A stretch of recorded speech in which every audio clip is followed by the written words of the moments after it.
Well, thank you very much. And I see we have fewer people because of the virus problem. And we appreciate you being here. And this is getting to be more and more social distancing, and that's fine. That's the way it should be. And it's too bad. We extend our best wishes to the person affected. And we feel sure that he or she will be better very soon. And thank you for being here. America continues to mobilize every segment of our society to turn the tide in the battle against the virus. I want Americans to know that we will get through this challenge. The hardship will end. It will end soon. Normal life will return, and our economy will rebound very, very strongly.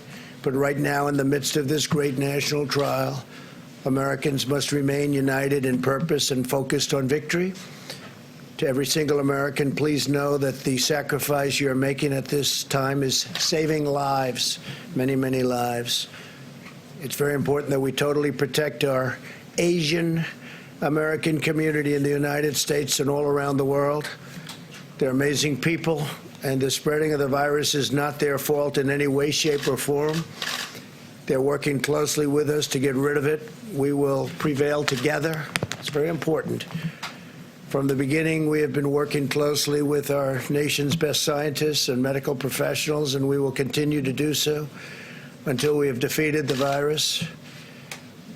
Our public health experts, who are terrific, are studying the variation in the disease across the country, and we will be using data to recommend new protocols to allow local economies to cautiously resume their activity at the appropriate time. We also have a large team working on what the next steps will be once the medical community gives a region the okay, meaning the okay to get going, to get back. Let's go to work. Our country wasn't built to be shut down. This is not a country that was built for this. It was not built to be shut down. My administration continues to work with Democrats and Republicans to reach an agreement on an urgent relief bill for the millions of American workers and small businesses and large businesses that were badly affected by the medical difficulty that we've had. If you had a viable business in January, we are committed to ensuring the same is true in the coming weeks. In fact, we want to make it even better than it was before, and we're doing things to help in that regard. America will again and soon be open for business, very soon, a lot sooner than 3 or 4 months that somebody was suggesting, a lot sooner. We cannot let the cure be worse than the problem itself. We're not going to let the cure be worse than the problem. At the end of the 15-day period, we'll make a decision as to which way we want to go, where we want to go, the timing, and essentially we're referring to the timing of the opening, essentially the opening of our country, because we have it pretty well shut down in order to get rid of this invisible enemy. 2 weeks ago, we moved at record speed to pass paid sick leave and paid family medical leave and approved $8 billion, including money for the development of treatments and vaccines, and we're doing tremendous work on both fronts. The vaccines are coming along very quickly. Now Congress must demonstrate the same bipartisanship again and join together to pass the Senate bill as written and avoid playing any more partisan games. They have to get together and just stop with the partisan politics. And I think that's happening. I got a call a little while ago. I guess they're getting closer. It should go quickly. And it must go quickly. It's not really a choice. They don't have a choice. They have to make a deal. This should not be a time for political agendas, but rather one for focusing solely and squarely on the needs of the American people. We are going to save American workers, and we're going to save them quickly. And we're going to save our great American companies, both small and large. This was a medical problem. We are not going to let it turn into a long-lasting financial problem. Started out as a purely medical problem, and it's not going to go beyond that. We're just not going to allow that to happen. Our country was at its strongest financial point. We've never had an economy like we had just a few weeks ago, and then it got hit with something that nobody could have ever thought possible. And we are fixing it. We're fixing it quickly. And I want to just thank the American people for what they've been through and what they're doing.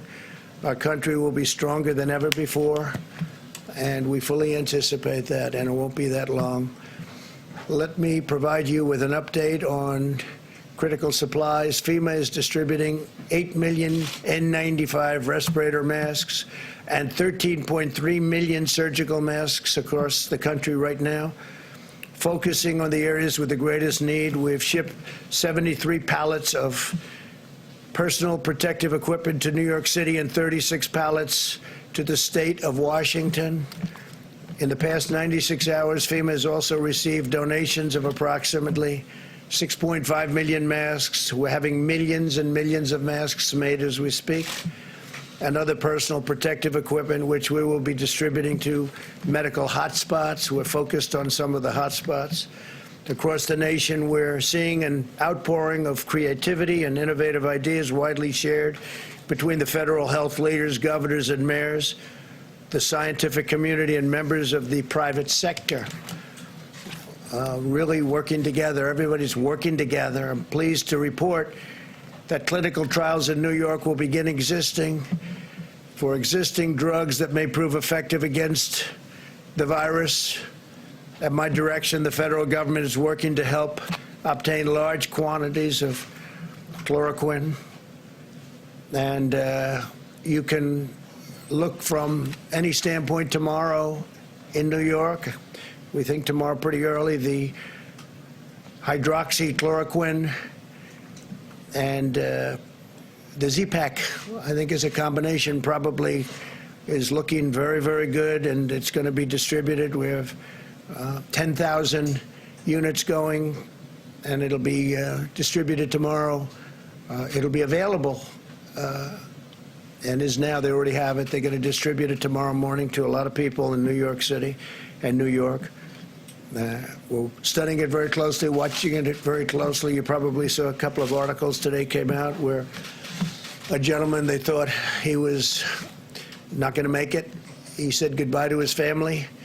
They had given him the drug just a little while before, but he thought it was over. His family thought he was going to die. And a number of hours later, he woke up, felt good. Then he woke up again, and he felt really good, and he's in good shape. And he's very happy for this particular drug that we got approved in record-setting time. There's never been anything even close to it.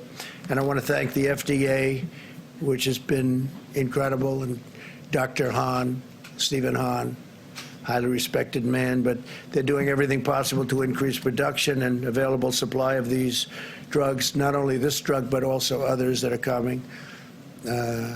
Remdesivir is coming from Regeneron. A couple of others are also under study. But the one that I'm very excited about right now is the one we just mentioned, and I think there's a real chance. I mean, again, we don't know, but there's a real chance that it could have a tremendous impact. It would be a gift from God if that worked. It would be a big game changer. So we'll see. But distribution starts tomorrow morning early in New York, and I think a lot of people are going to be, hopefully they're going to be very happy with the result, but we're all going to be watching closely. It's something we have to try. It's been very, very successful in malaria, very, very successful. And countries with malaria have had a interesting thing happen. They take this particular drug. It's a very powerful drug. And there is very little semblance of the virus in those countries. And there are those that say because this drug is very prevalent because of the malaria. So we'll see what happens. I'm also announcing that we're postponing the deadline for compliance with real ID requirements at a time when we're asking Americans to maintain social distancing. We do want to require people to go with their local DMV. We will be announcing the new deadline very soon. It's going to be announced in a very short moment. Overnight, we successfully brought home 103 American citizens after they had been stranded for 10 days in Brazil. Following a cruise, we want to thank the Brazilian government and their great president. Most of those returned were senior citizens. My administration, in cooperation with Governor Greg Abbott of Texas and the private sector, coordinated their safe return to the United States. So thank you to Governor Abbott. Terrific governor, terrific man. Earlier today, I signed an executive order invoking presidential authority under Section 4512 of the Defense Production Act to prohibit the hoarding of vital medical equipment and supplies such as hand sanitizers, face masks, and personal protective equipment. We have a lot of face masks, a lot of equipment just coming in, and we have some people hoarding. And Attorney General Barr is going to be speaking about that in a second. We want to prevent price gouging, and critical health and medical resources are going to be protected in every form. Under this directive, the Secretary of Health and Human Services is authorized to designate essential health and medical supplies as scarce. So he'll designate certain supplies and medical elements as scarce, and that means it will be a crime to stockpile these items in excessive quantities, which is happening to a relatively small degree, we think, but nevertheless it's happening. We can't let it happen. And we can't let them resell them at excessive prices, which some people are doing. Very simply, we will not allow anyone to exploit the suffering of American citizens for their own profit. So we're going to be watching that with our great Attorney General very closely. The Department of Justice will be aggressively prosecuting fraudulent schemes related to the pandemic. Yesterday, federal prosecutors took action in their first case, shutting down a website selling a totally fake vaccine, if you can believe that one. As president, I will always fight to protect Americans from being exploited. Thankfully, all throughout the country, we're witnessing extraordinary acts of compassion, benevolence, and unity. Construction companies are donating masks by the hundreds of thousands. Manufacturing workers are transforming their assembly lines. Citizens are volunteering to deliver food and medicine to the elderly. We're truly seeing America at its best. We're really seeing things that people never thought even could happen. Frankly, we never thought this could happen, but the way most Americans are working toward getting it solved and just doing what they have to do to make this go away has been incredible. It's been incredible. I want to take a moment to thank the everyday heroes who are making our vast effort against the virus possible. And thank you to the healthcare workers and the first responders. These are very brave people. Thanks also to the hardworking men and women of Federal Express, UPS, the United States Postal Service, and the truckers who are maintaining our supply chains and supply lines. We thank you very much. Great job. We also want to give our regards and thanks to everyone at our grocery stores working the night shift so that shelves can be restocked, and the restaurant workers and delivery drivers keeping our families fed. So many of these restaurants, it's incredible. They're doing service where people come and they pick it up, delivery. I mean, it's been incredible what they've been doing. Totally different business than they were in, other than they cook food. Other than that, it's like a totally different business. Most of all, I want to thank the American people for rising to the challenge and showing incredible courage, determination, patience, grace, and grit. From New York to Seattle and everywhere in between, your acts of selflessness and sacrifice and ingenuity are a powerful testament to the American character. It's really being shown. It's really showing up at a level that people are really respecting. All over the world, they're respecting. And the world has problems. We're at 148 countries now. 148 countries are affected by the invisible scourge. And all of the uplifting reflections of the American spirit are out there for everyone to see. Together, we will care for our fellow citizens, and we will win this war, and we'll win it much sooner than people think. and we'll be back in business as a country pretty soon. You'll be hearing about that also pretty soon. Now I'd like to ask Attorney General Bill Barr to say a few words, and we'll take questions in a little while. Thank you.